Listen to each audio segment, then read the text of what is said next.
Okay, this is like take 53 of this video. Here is my student ID. My name is Lisa Brown, and I'm here to talk about typologies of terrorist groups. They are broken down by David Rappaport into major shifts in terrorism into what he called 4 waves. The anarchist wave, which is of course anti-government movement and often uses assassination to achieve their particular objective. This went on from 1880 to 1920. The second anti-colonial wave was from roughly 1500 to 1800, and this involved European nations colonizing other areas such as Asia, Africa, and the Middle East. The third wave is the new left wave from the 1960s to the 1990s. They were trying to use terrorism as a tactic to reform governments. They were largely unsuccessful. The fourth wave is the religious wave, which is religious terrorism, which we saw primarily through the Branch Davidians. Some type of typologies for terrorist activity includes motivation-based typology, state-involved terrorism, which is when a national government supports the particular activity. Then, of course, there's actual state terrorism, which is committed by the government, such as what Hitler did with his prosecution of the Jews. Single issue or special threat and extremism involve homegrown violence. These are people who encourage, endorse, justify, and support violent criminal acts.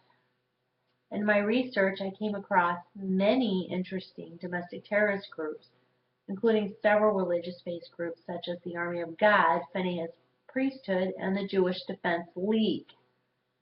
There is also the Crips, who are not really religious, but they,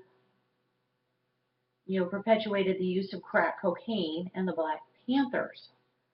I wanted to talk today about the Ku Klux Klan, who emerged in 1867 in Pulaski, Tennessee, clearly based on some testosterone bullcrap by Nathan Bedford Forrest, who was the first Grand Wizard, Grand Dragon, had Grand Titans, and Grand Cyclops. I wanted to talk today mostly about 3 domestic terrorism situations that came from those people. I wanted to show you back in Louisiana in the 40s and 50s, my grandfather, who is here, was a assistant police chief. When he actually ran for police chief, being Italian American and Roman Catholic, faced a lot of diversity from the Ku Klux Klan, as the person he ran against was a Klansman, and my family actually had to move because of racial tensions based on him trying to move forward in his life. But I wanted to talk about 3 incidences that happened in Louisiana at the time, because they are very dear to me, and I had actually researched them before this class.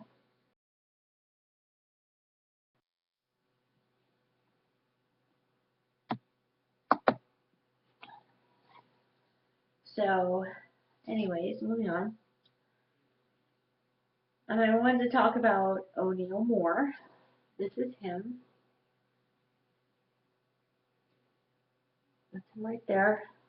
He was a 34-year-old Army vet, and on June 2nd, 1965, him and his partner, Creed Rogers, were shot at in their patrol car.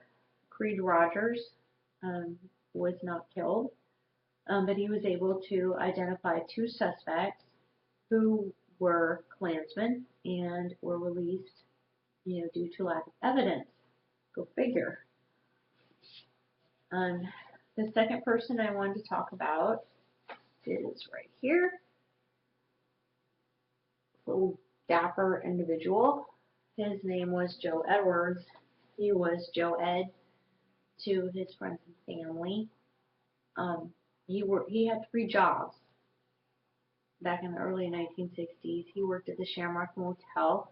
He worked at the Alfred Pick Motel, and he worked at the Swift meat packing factory. Sorry. He was known as the snappy dresser. He was into gambling, and he was popular with the ladies, um, which, is not such a good thing with the Klan. Apparently, at one point, he tried to kiss a night clerk at the Shamrock Motel, and she didn't want to press charges, but she told one of her buddies about it, who was a probation officer who told the police department. And so Joe Ed was accosted in his 1958 Buick, which he had just purchased a couple days prior. The story goes is that he was taken to Mississippi and shot 30 times, thrown into a river. The last story that I want to talk about is the most heartbreaking, if you can even go there. This is Frank Morse in front of his shoe shop. He is the second from the right. He ran a shoe store in Faraday, Louisiana. That was a very poor area. Frank made sure that everybody had shoes.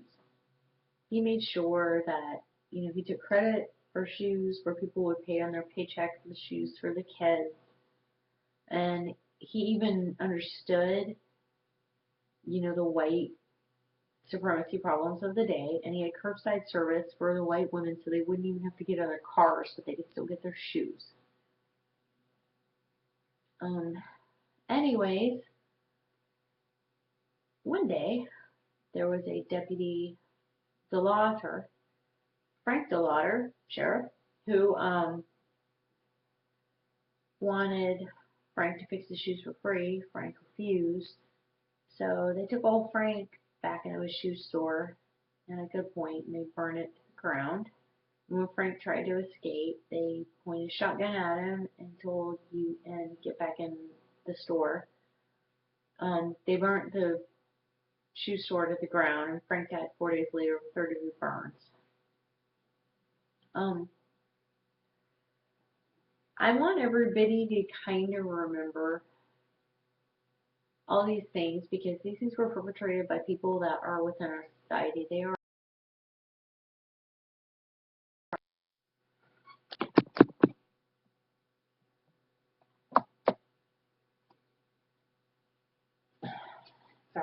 they are our brothers. They are the doctors, the civic leaders, the politicians.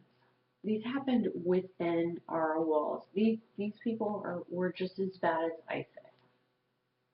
They were evil and horrible, and it was any of us behind closed doors, private lines, and all this happened right under our noses. And people say this can never happen, and it can. Just like my kids the other day, I was talking to them about how they were talking about registering the Muslims. And the kids kind of laughed it off, and I was like, you know what? Hitler registered the Jews. We had concentration camps with the Japanese during World War II. Everyone needs to recognize, the evil within, and everybody needs to check themselves. So I hope that somebody gets something out of this. And this, like I said, this was take like 47 of this video. So thanks very much, and thanks for watching.